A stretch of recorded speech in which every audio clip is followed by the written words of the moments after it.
Hola, bienvenidos al primer segmento del podcast Biomédicos en Acción.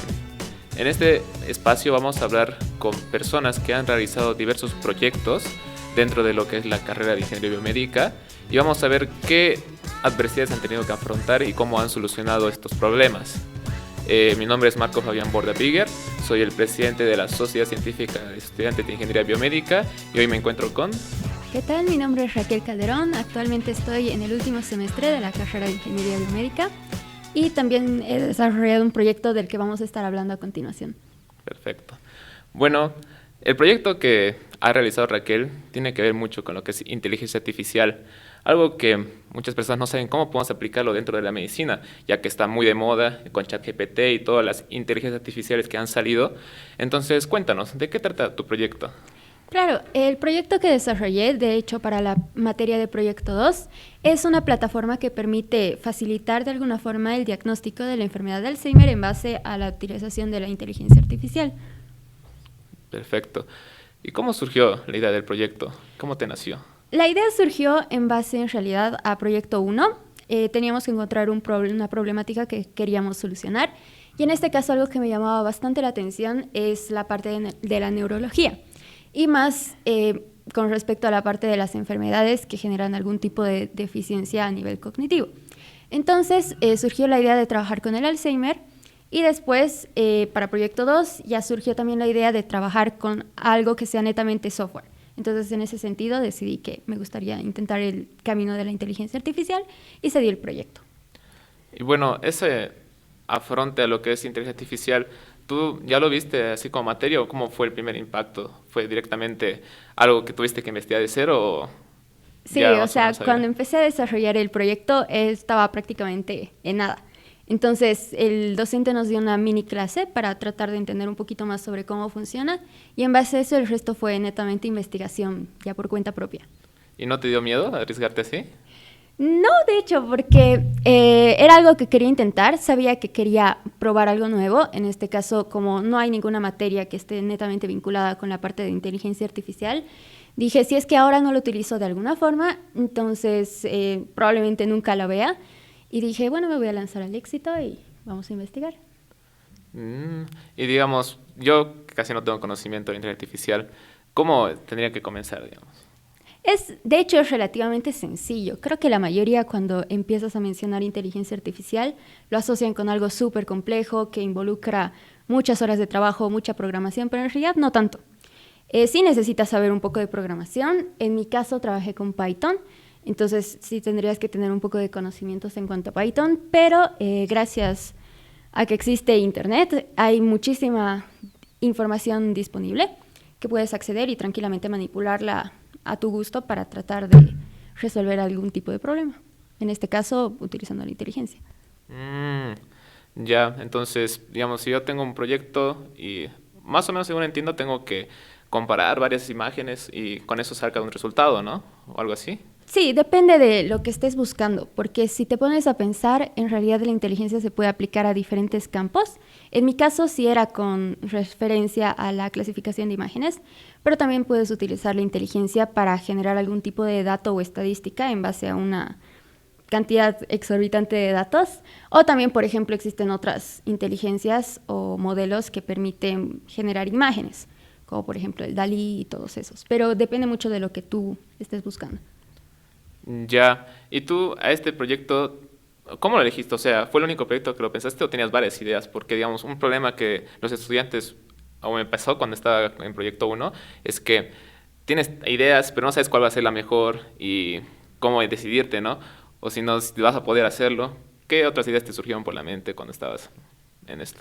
Sí, de hecho, me gustaba mucho la idea de seguir trabajando con el Alzheimer porque cuando hice mi proyecto en Proyecto 1, algo que me había dado cuenta es que nadie le presta atención, es decir, todos sabemos qué es, más o menos cómo se manifiesta y probablemente a lo largo de nuestra vida hayamos conocido a una persona que tiene Alzheimer, pero nadie hace nada al respecto. Entonces, por mi cuenta decía que quería seguir continuando haciendo algo referente a esta enfermedad. Y mis dos ideas eran, uno, continuar con el proyecto 1 y dos, utilizar inteligencia artificial igual para la detección de Alzheimer.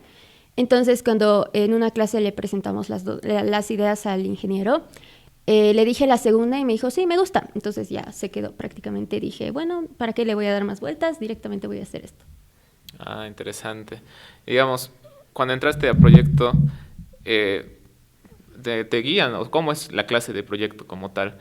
O sea, vas con un docente, no es como una clase normal que te va explicando, sino es distinto, ¿no? Que te va ayudando uno por uno, o cómo es la cosa.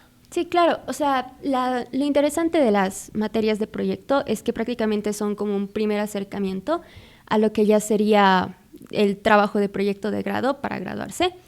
Entonces, prácticamente es que vas con la idea y vas trabajando durante todo el semestre en la idea, desarrollando, si es que tienes hardware, pues esa parte, y si tienes software, programando, y vas haciéndole consultas a tu docente para ver si es que vas por un camino, si es que tiene tal vez algún consejo que darte con respecto a dónde podrías redirigir tu proyecto, y pues vas probando, es como prácticamente aplicar todo lo que hasta ahora ya has visto de la carrera mientras vas desarrollando una solución.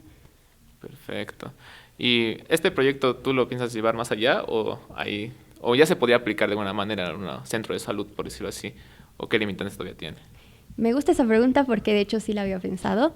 De momento lo único que hace es realizar el diagnóstico en base a la imagen de resonancia magnética que se sube. Pero ahí surgen dos ideas o dos ramas, digamos, por las que me podría ir, que sería uno, integrar también la posibilidad de que se puedan diagnosticar otras imágenes, otras enfermedades en base a las mismas imágenes, como podría ser, por ejemplo, el Parkinson. Y también algo que me gustaría integrar al sistema es el hecho de que se puedan realizar ciertos juegos, por ejemplo, para de alguna forma estimular las capacidades cognitivas de la persona. Porque en este caso mi plataforma cuenta con una parte que puede ser accedida por los doctores y una parte a la que pueden acceder los pacientes. Entonces, en el caso de los pacientes, me gustaría que tengan la facilidad de que ingresen y puedan jugar y mientras juegan de alguna forma mejorar, por ejemplo, sus habilidades con la memoria.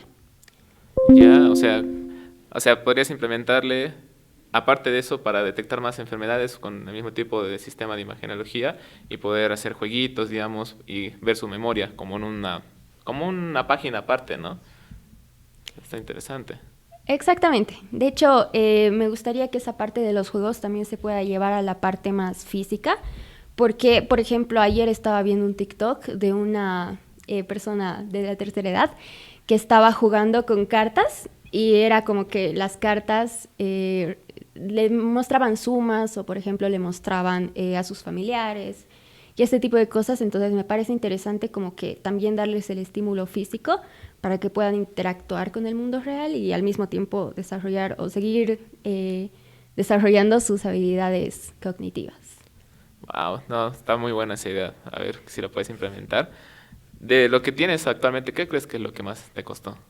Sí. Probablemente el hecho de lo que mencionabas al principio, que es que yo no tenía ni la menor idea de inteligencia artificial.